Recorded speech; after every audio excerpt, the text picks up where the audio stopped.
Hello hi.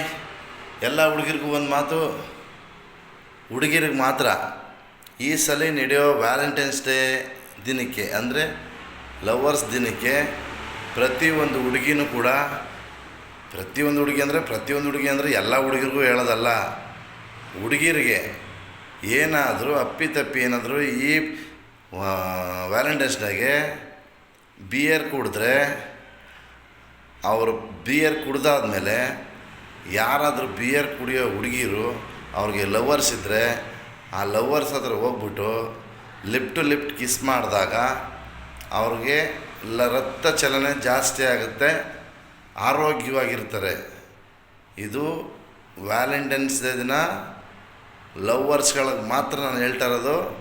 Beer ಕುಡ್ದವ್ರಿಗೆ ಹುಡುಗನ ಹತ್ರಕ್ಕೆ ಹೋಗಿ ಲಿಫ್ಟ್ ಟು ಲಿಫ್ಟ್ ಕಿಸ್ ಮಾಡಿದಾಗ ಅವ್ರ ಪ್ರೀತಿ ಇನ್ನೂ ಹೆಚ್ಚಾಗುತ್ತೆ. ನೆಕ್ಸ್ಟ್ ವ್ಯಾಲೆಂಟೈನ್ಸ್ ಡೇ ನಡೆದ್ರೂ ಕೂಡ ಅವ್ರ ಪ್ರೀತಿಗೆ ಇನ್ನೂ ಗಂಟಾಗುತ್ತೆ. ಮತ್ತು ನೆಕ್ಸ್ಟು ಲವರ್ಸ್ ಡೇಗೆ ಅವರಿಬ್ರಿಗೂ ಮದುವೆ ಆಗಿರುತ್ತೆ. ಇದು ನಾನು ಹೇಳೋ ಮಾತು ಸತ್ಯ ಸತ್ಯ ಸತ್ಯ ಸತ್ಯ ಸತ್ಯ. ಇನ್ನು 2 ಡೇಸ್ ಮಾತ್ರ ಇದೆ, ಜ್ಞಾಪನ ಇಟ್ಕೊಳ್ಳಿ. ಬಿಯರ್ ಕುಡಿದ್ರೆ ಲಿಪ್ ಟು ಲಿಪ್ ಕಿಸ್ ಮಾರೋ.